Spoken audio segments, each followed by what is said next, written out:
मध्य प्रदेश का धार जिला फिर सुर्खियों में है, लेकिन इस बार वजह सिर्फ एक विवाद नहीं बल्कि सदियों पुराने इतिहास पर अदालत की मुहर है। विवाद इस बात का था कि आखिर भोजशाला क्या है, मंदिर या मस्जिद, यहाँ आरती होगी या नमाज। जैन समाज भी इस पर अपना दावा करता रहा है और यही वजह थी कि धार का ये मामला धीरे धीरे देश की सबसे बड़ी धार्मिक राजनीतिक बहसों में शामिल हो गया, बिल्कुल अयोध्या की तरह। सालों तक इतिहास, आस्था और कानून आमने सामने खड़े रहे, लेकिन अब कोर्ट ने अपने फैसले में साफ संकेत दिया है कि भोजशाला मूल रूप से मां सरस्वती का मंदिर स्वरूप रही संरचना है, न कि नमाज अदा करने के लिए बनाई गई मस्जिद। इतना ही नहीं, जैन समाज का दावा भी अदालत में टिक नहीं पाया है। अब सवाल है कि आखिर किन सबूतों, किन शिलालेखों, किन पुरातात्विक तथ्यों और किन ऐतिहासिक दस्तावेजों के आधार पर कोर्ट इस निष्कर्ष तक पहुंचा। कैसे एक इमारत जो वर्षों तक विवाद का केंद्र बनी रही, उसके इतिहास की परतें अदालत में खुलती चली गई। इसे समझने के लिए हमें लौटना होगा करीब 1000 साल पीछे, उस दौर में जब परमार वंश के महान राजा भोज का शासन था।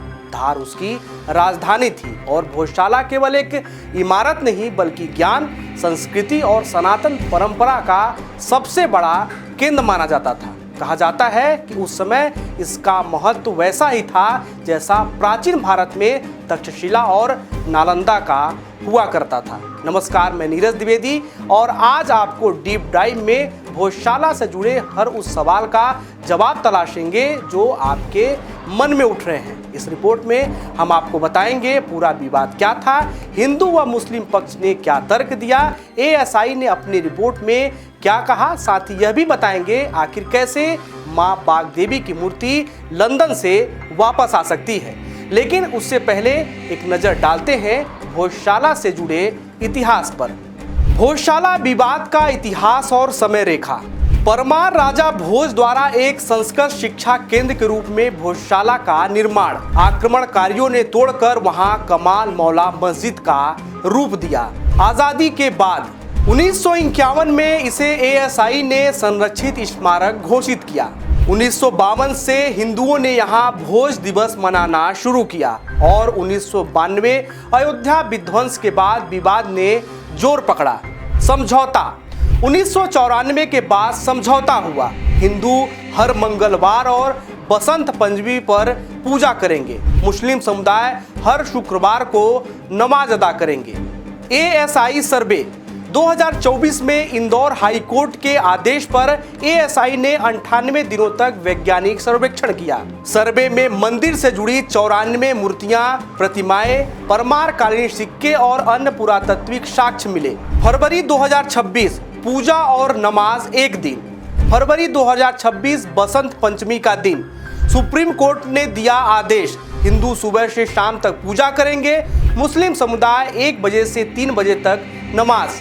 भोजशाला का इतिहास 11वीं शताब्दी से जुड़ा माना जाता है। मान्यता है कि परमार राजा भोज के समय यहाँ मां सरस्वती का मंदिर और विद्या का केंद्र था। बताया जाता है कि 12वीं-13वीं शताब्दी में आक्रांताओं ने मंदिर को ध्वस्त कर वहाँ मकबरा और मस्जिद का निर्माण किया गया। रॉयल एशियाटिक सोसाइटी में प्रकाशित माइकल विलिस के रिसर्च पेपर धार भोज और सरस्वती के अनुसार भोजशाला शब्द का उपयोग पहली बार जर्मन भारतीयविद एलोयस एटोन फ्यूरहरन ने 1893 में किया था। बाद में ब्रिटिश अधिकारी के लेले ने भी इस स्थल का उल्लेख किया और यहाँ मिले संस्कृत शिलालेखों की व्याख्या शुरू करवाई। इस दौरान यहाँ पर बात सामने आई कि वर्तमान ढांचे का निर्माण ध्वस्त कर मंदिर के अवशेषों से अलग किया गया था। इसके बाद कई बार समझौते हुए, कोर्ट के कई आदेश आए, लेकिन पूरी तरह से समाधान नहीं निकला। आइए आपको बताते हैं आजादी के बाद कैसे बढ़ा विवाद। 1951 में भोजशाला को संरक्षित स्मारक घोषित किया गया। 1952 में हिंदुओं ने यहाँ भोज दिवस मनाना शुरू किया, जिससे क्षेत्र में तनाव बढ़ा। इसके जवाब में 1953 में मुस्लिम समुदाय ने यहाँ उर्स मनाना शुरू किया। समझौते के तहत शुक्रवार को मुस्लिम समुदाय नमाज पढ़ता रहा और बसंत पंचमी पर हिंदू समाज पूजा करता रहा। अयोध्या विवाद के बाद भोजशाला का मुद्दा और भी तेजी से उभरा। दक्षिणपंथी संगठनों ने यहां हिंदू पूजा के पूर्ण अधिकार की मांग तेज कर दी। 1994 में विश्व हिंदू परिषद द्वारा स्मारक पर झंडा फहराने की चेतावनी के बाद धार में कर्फ्यू जैसे स्थिति बन गई। बाद में दोनों पक्षों के बीच समझौते के बाद मंगलवार और शुक्रवार को पूजा नमाज की व्यवस्था जारी रही। 1997 में एक बार फिर विश्व हिंदू परिषद ने स्मारक पर झंडा फहराने का ऐलान किया, जिसके बाद प्रशासन ने आम लोगों के प्रवेश पर रोक लगा दी। भोजशाला कैसे बनी कमाल मौला मस्जिद? 1305 में अलाउद्दीन खिलजी ने भोजशाला को नष्ट कर दिया। 1401 में दिलावर खान गौरी ने भोजशाला के एक हिस्से में मस्जिद बनवाई। 1514 में महमूद शाह खिलजी ने भोजशाला के दूसरे हिस्से में भी मस्जिद बनवाई। 1875 खुदाई के दौरान माता सरस्वती की प्रतिमा मिली। 1875 ब्रिटिश मेजर किनकेड प्रतिमा को लंदन ले गए। वर्तमान में प्रतिमा लंदन संग्रहालय में है। समय बीतता गया और जनवरी 2003 में बसंत पंचमी के दौरान हिंदू संगठनों और प्रशासन के बीच बड़ा टकराव हुआ। पुलिस लाठीचार्ज के बाद प्रदर्शन भड़क गए और कई जगह आगजनी की घटना हुई। फरवरी 2003 में यह मामला संसद तक पहुंचा। उस समय सांसद शिवराज सिंह चौहान ने आरोप लगाया कि कांग्रेस सरकार हिंदुओं की धार्मिक भावनाओं को दबा रही है। मार्च 2003 में तत्कालीन केंद्रीय मंत्री जगमोहन ने सुझाव दिया कि हिंदुओं को सूर्योदय से सूर्यास्त तक पूजा और मुस्लिमों को शुक्रवार को 2 घंटे नमाज की अनुमति दी जाए। इसके बाद भोजशाला का मुद्दा मध्य प्रदेश विधानसभा चुनाव में बड़ा राजनीतिक मुद्दा बन गया। भाजपा नेता उमा भारती ने इसे चुनाव प्रचार का प्रमुख विषय बनाया और कहा तो यह भी जाता है कि इसके बाद प्रदेश में भाजपा की सरकार बनी। एएसआई रिपोर्ट में क्या मिला? परमार कालीन मंदिर की नींव मिली। शारदा सदन लिखे शिलालेख मिले। परिजात मंजरी के मंचन का उल्लेख। 106 स्तंभ मंदिर स्थापत्य शैली पाए गए। शिलालेख को घिसा गया, पत्थर उल्टे लगे। देवी देवताओं की आकृतियां छेनी हथौड़ों से काटी गई। संस्कृत प्राकृत शिलालेख अरबी फारसी से अधिक प्राचीन मिले। कारीगरों के सिग्नेचर मार्क मिले। गणेश, ब्रह्मा, नरसिंह और भैरव की मूर्तियां। एएसआई की रिपोर्ट में दावा किया गया कि मौजूदा ढांचे से पहले वहां परमार राजाओं के समय की एक विशाल संरचना मौजूद थी और वर्तमान ढांचा मंदिर के अवशेषों का उपयोग करके बनाया गया है। रिपोर्ट के मुताबिक परिसर में लाल पत्थरों के नक्काशीदार स्तंभ, सभा कक्ष, यज्ञ कुंड, संस्कृत और प्राकृत भाषा के शिलालेखों मिले हैं। इनमें परमार वंश के राजा नरवरम का भी उल्लेख है। एएसआई ने अपनी रिपोर्ट में यह भी कहा कि खंभों और दीवारों पर बनी मानव और पशु आकृतियों को जानबूझकर क्षतिग्रस्त किया गया था। रिपोर्ट में परिसर को साहित्यिक और शैक्षणिक गतिविधियों का बड़ा केंद्र भी बताया गया है। एएसआई के अनुसार वहां मिले शिलालेखों में संस्कृत वर्णमाला, व्याकरण के नियम और कर्पूर मंजरी नामक नाटक के अंश भी मिले हैं। हिंदू पक्ष ने मंदिर होने के लिए दिए तर्क। हिंदू पक्ष ने कहा यह सरस्वती मंदिर शिक्षा का केंद्र था। यह स्थल आक्रांताओं ने किया नष्ट। भोजशाला के अंदर बनी आकृतियां सबसे बड़ा गवाह। सुनवाई के दौरान हिंदू पक्ष की ओर से अधिवक्ता विष्णु शंकर जैन, विनय जोशी और याचिकाकर्ता आशीष गोयल ने भोजशाला को मंदिर बताते हुए कई ऐतिहासिक और पुरातात्विक साक्ष्य कोर्ट में पेश किए। हिंदू पक्ष ने कहा कि परिसर में मिले स्तंभ देवी सरस्वती से जुड़े प्रतीक, संस्कृत और प्राचीन नागरिक लिपि के शिलालेख और मंदिर स्वरूप की ओर संकेत करते हैं। देखिए, आज भोजशाला के केस में ऑनरेबल इंदौर हाईकोर्ट का बहुत ही ऐतिहासिक फैसला आया है, जिसमें ऑनरेबल इंदौर हाईकोर्ट ने जो एएसआई का 7 अप्रैल 2003 का ऑर्डर है उसको पार्शली क्वैश किया है और हिंदू समाज के लोगों को वहां पे पूजा पाठ का अधिकार दिया है। कोर्ट ने भोजशाला कॉम्प्लेक्स को राजा भोज का माना है, एक सरस्वती स्कूल माना है लर्निंग का।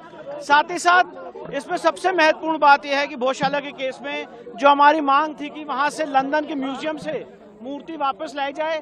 कोर्ट ने कहा है कि सरकार इस रिप्रेजेंटेशन को कंसिडर करे और साथ ही साथ कोर्ट ने यह भी कहा है कि जो मुस्लिम पक्ष हैं वो सरकार को रिप्रेजेंटेशन दे सकते हैं, जो रिस्पोंडेंट नंबर 8 है मौला कमालुद्दीन की तरफ से, और उनको अल्टरनेट लैंड देने के लिए सरकार उस पर विचार करे। पर सबसे महत्वपूर्ण बात यह है कि कोर्ट ने यहाँ पे हमें पूजा पाठ का अधिकार दिया है। मैनेजमेंट के लिए सरकार को कहा है कि वो उसके मैनेजमेंट के लिए चीजें देखे, और जो एएसआई का ऑर्डर था 7 अप्रैल 2003 का, जो यहाँ पे नमाज की अनुमति देता था, उसको कोर्ट ने सिरे से खारिज कर दिया है। अब वहाँ पे सिर्फ पूजा होगी, अब वहाँ पे सिर्फ पूजा होगी। उस पूरे परिसर का जो स्वरूप है वो एक हिंदू मंदिर का स्वरूप माना है कोर्ट ने, सरस्वती मंदिर का माना है। आज भी नमाज हुई सर वहाँ पर? ये आज आखिरी दिन था, क्योंकि अब आज कोर्ट का ऑर्डर आ गया है। कमाल मौलाना परिसर को लेकर के क्या कहा गया है? पूरे कमाल मौला जो ये भोजशाला परिसर है, बाहर का जो एक और कमाल नहीं, उसके लिए कुछ नहीं कहा गया। वो तो यहाँ पे सब्जेक्ट मैटर भी नहीं था। कोर्ट ने मौला कमालुद्दीन को ये कहा है कि वो अल्टरनेट लैंड के लिए सरकार को प्रत्यावेदन दे सकते हैं और सरकार उसको कंसिडर करेगी। मतलब मूल बात यह है कि इस पूरे परिसर को जो हमारी मांग थी, हमारे हर एक आर्गुमेंट को कोर्ट ने माना है और इसके स्वरूप को एक हिंदू मंदिर का परिसर घोषित किया। मुस्लिम पक्ष का किसी प्रकार का कोई अधिकार नहीं है उस पर? नहीं, कोई अधिकार नहीं है। और मुस्लिम पक्ष के लिए कोर्ट ने कहा है कि अगर वो चाहें तो सरकार को रिप्रेजेंटेशन दे सकते हैं और अल्टरनेट लैंड देने के लिए धार के अंदर कहीं भी सरकार उसको कंसिडर करे। अल्टरनेट लैंड दी जाएगी? नहीं, कोर्ट ने ये कहा है, जो कोर्ट का वर्ड है मैं वो बता रहा हूँ कि अल्टरनेट लैंड के लिए वो प्रत्यावेदन देंगे, चाहे वक्फ बोर्ड की तरफ से, चाहे मौलाना कमालुद्दीन की तरफ से, और फिर उसको सरकार कंसिडर करे। राम मंदिर में किया गया था उसी तरह जी माना जी जी गया? जी सर, अलग कोर्ट ने मस्जिद ये के लिए कहा अलग है। देखिए, जो कोर्ट की वर्ड से मैं वो बता रहा हूँ। मस्जिद के लिए मतलब अलग जगह दी जाएगी? उन्होंने कहा दी जाएगी नहीं, अगर मांग की अगर मांग की जाती है तो सरकार उसको कंसिडर करेगी, जी। ये कहा है। कितने पेज का सर ये डिसीजन है? और ये तो अब अपलोड होगा तो पता चलेगा, पर काफी बल्कि ये ऑर्डर है। और जो हमारी मूल मांग थी कि ये पूरा परिसर एक हिंदू मंदिर का परिसर है, उसको कोर्ट ने पूरा हमारे सारे आर्गुमेंट्स को माना है और उसको अलाउ किया। देखिए, मस्जिद कमाल मौला बरसों पुरानी और आज़ादी से पहले की कहें कि ये ज़मीन थी और इस ज़मीन के ऊपर उनकी निजी ज़मीन पर ये मस्जिद तामीर थी। एक विवाद पैदा हुआ, 2 कमेटियां आपस में लड़ी और लड़कर वो विवाद न्यायालय में गया और लोअर और हाई कोर्ट और सुप्रीम कोर्ट गया और फिर वहाँ से एएसआई के लिए आदेश हुए और एएसआई की रिपोर्ट जब बनाने के निर्देश हुए तो उसी टाइम समिति और पिटिशनर ने न्यायालय में ये कहा था कि एएसआई वाले जो सर्वे कर रहे हैं उसमें हमको साथ नहीं रख रहे। कुछ जगह उनको साथ रखा, कुछ जगह हटा दिया गया, जो उन्होंने संदेह व्यक्त किया था। आज का जो फैसला है वो एएसआई की रिपोर्ट के ऊपर आधारित है, इसको अभी अध्ययन कर रहे हैं। हम अब इस निर्णय से सहमत नहीं हैं और हम इसको सुप्रीम कोर्ट चैलेंज करेंगे। बता दें कि ब्रिटिश कालीन गजेटियर और इतिहासकारों के दस्तावेजों में भी भोजशाला को मां सरस्वती का मंदिर और शिक्षा का केंद्र बताया गया। याचिकाकर्ताओं ने यह भी दावा किया कि यहाँ लंबे समय से बसंत पंचमी सहित अन्य अवसरों पर पूजा अर्चना की परंपरा रही है और परिसर के कई संरचनात्मक तत्व इस्लामी स्थापत्य से पहले के हैं। कोर्ट ने क्या कहा? कोर्ट ने भोजशाला को माना मंदिर, हिंदू पक्ष अब कर सकेगा पूजा, मुस्लिम पक्ष नहीं कर पाएगा अजान, अलग से जमीन आवंटन की कही बात। भोजशाला में अब अजान नहीं बल्कि आरती की गूंज सुनाई देगी, क्योंकि धार की भोजशाला विवादित मामले में इंदौर खंडपीठ ने ऐतिहासिक फैसला सुनाते हुए वर्षों से चले आ रहे विवाद पर ब्रेक लगाया है। हिंदुओं के लिए भोजशाला सिर्फ एक इमारत नहीं बल्कि आस्था, संस्कृति और ज्ञान परंपरा का प्रतीक रही है। ऐसे में इंदौर खंडपीठ के जस्टिस विजय कुमार शुक्ला और जस्टिस आलोक अवस्थी ने 242 पन्नों में अपना फैसला सुनाते हुए कहा कि एएसआई की रिपोर्ट को नजरअंदाज नहीं किया जा सकता है। 720 साल बाद आज जो ऐतिहासिक फैसला हुआ है यह किसी स्थान का नहीं है, यह हिंदू सनातन संस्कृति की विजय है। इतने लोगों की शहादत, इतने लोगों का समर्पण, 1305 से यहाँ का हिंदू समाज इस भोजशाला की मुक्ति और गौरव की पुनर्स्थापना के लिए सतत संघर्षरत था, जिसका परिणाम आज जो कोर्ट का निर्णय हुआ है, स्पष्ट आदेश, नमाज पूर्णबंद, केंद्र को आदेश कि लंदन से प्रतिमा ला करके भोजशाला में स्थापित और भोजशाला का सर्वे का पूरा क्षेत्र हिंदू संस्कृति का, हिंदू मंदिर का है। ये 4 लाइनें उन्होंने स्पष्ट करी है। तो निश्चित ही जिन पूर्वजों ने इस भोज उत्सव समिति का नींव धरी थी, या जो विचार हमारे सामने धरा था, अगली पीढ़ी ने उसे ईमानदारी से संभाला है। आज इस अवसर पर मैं सेनापति जी, ताराचंद जी अग्रवाल दादा, प्रेम प्रकाश जी खत्री, ऐसे जितने भी वरिष्ठ जनों ने इस भोजशाला की नींव को उस वक्त जो उन्होंने किस विचार से रखा था, उनके मन में क्या पीड़ा थी, आज वो सभी ऊपर से आशीर्वाद दे रहे हैं। उनकी आत्मा खुश हुई होगी। रिपोर्ट में मंदिर स्थापत्य, देवी देवताओं की प्रतिमाएं, संस्कृत प्राकृत अभिलेख और परमारकालीन संरचना के स्पष्ट संकेत मिले हैं। वहीं मुस्लिम पक्ष को कहा कि यदि नमाज के लिए अलग से जमीन मांगते हैं तो उस पर राज्य सरकार कानून के अनुसार विचार कर सकती है। कोर्ट के फैसले के बाद प्रदेश भर में हाई अलर्ट, जिलों में अतिरिक्त पुलिस बल तैनात। सुप्रीम कोर्ट जाने की तैयारी में मुस्लिम पक्ष, हिंदू पक्ष में जश्न का माहौल। सीएम मोहन यादव ने भोजशाला को अयोध्या की तर्ज पर विकसित करने की बात कही। माता बाग देवी की प्रतिमा लाने की तैयारी। कोर्ट के इस ऐतिहासिक फैसले के बाद एक और जहां हिंदुओं में उत्साह का माहौल है तो दूसरी तरफ मुस्लिम पक्ष में निराशा। लेकिन कई राजनेताओं ने इस पर खुशी जाहिर की है। सीएम डॉक्टर मोहन यादव ने खुशी जताते हुए कहा कि सरकार अब भोजशाला को अयोध्या की तर्ज पर विकसित करेगी। वहीं मुख्यमंत्री ने आगे कहा कि पीएम नरेंद्र मोदी अब तक देश की 1200 धरोहर वापस ला चुके हैं। उनसे मिलकर आग्रह करेंगे कि ब्रिटिश म्यूजियम में रखी बाग देवी की मूर्ति धार में पुनः स्थापित हो। माननीय न्यायालय द्वारा वर्षों पुराना भोजशाला प्रकरण का जो निर्णय दिया है, मैं माननीय न्यायालय के माध्यम से, हमारी परंपरा भी है कि हम न्यायालय के निर्णय के आधार पर इस बात का प्रसन्नता भी व्यक्त करता हूँ कि न्यायालय ने माना कि हाँ, ये भोजशाला का स्थान था जहाँ राजा भोज ने माँ बाग देवी के स्थान के माध्यम से इस स्थान की महत्ता को विकसित किया था। मैं अपनी ओर से इस निर्णय का स्वागत करता हूँ, अभिनंदन करता हूँ, मध्य प्रदेश वासियों को बधाई भी देता हूँ और सभी लोगों से अपील करता हूँ कि इस निर्णय को सिरोधार्य करके एक ऐसा समाधान दे जिसके बलबूते पर हमने देश के अंदर अयोध्या में भगवान राम के देवस्थान के समय पे भी न्यायालय के निर्णय के आधार पर सामाजिक सौहार्दता की उत्कृष्ट मिसाल हासिल की थी। उसी परंपरा में मध्य प्रदेश भी एक दूसरा स्थान बन सकता है जब हम अपने इस समाधान के बलबूते पर न्यायालय के निर्णय के आधार पर हम अपने लिए इस निर्णय को सिरोधार्य करके एक स्थायी समाधान हमेशा परस्पर आपसी भाईचारे का बनाएं। मेरी अपनी ओर से लोकतंत्र में सबसे बड़ा स्थान अगर है तो सच में न्यायालय का है और न्यायालय के निर्णय को मैं सिरोधार्य करता हूं और उम्मीद करता हूं कि अगर कोई कठिनाई नहीं हुई है तो हम आगे जाकर के इस दिशा में और ठोस कदम बढ़ा करके भविष्य में ऐसे स्थान को और अच्छे ढंग से गौरवान्वित करेंगे।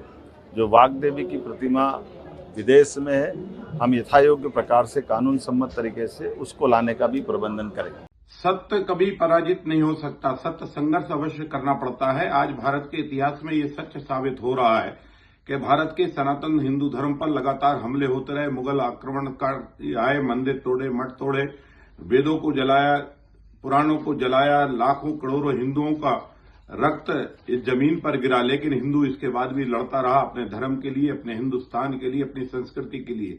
आज धार के भोजशाला का भी जो निर्णय है वो इसी का परिचायक है कि लंबे समय तक धार और उसके आसपास के सनातनियों ने संघर्ष किया। इसके बाद आज न्यायालय के द्वारा उनको जीत हासिल हुई है। ये कैसी विटंबना है कि जो दुनिया को न्याय देता था उस परमात्मा को भी आज न्यायालय के शरण जाना पड़ता है।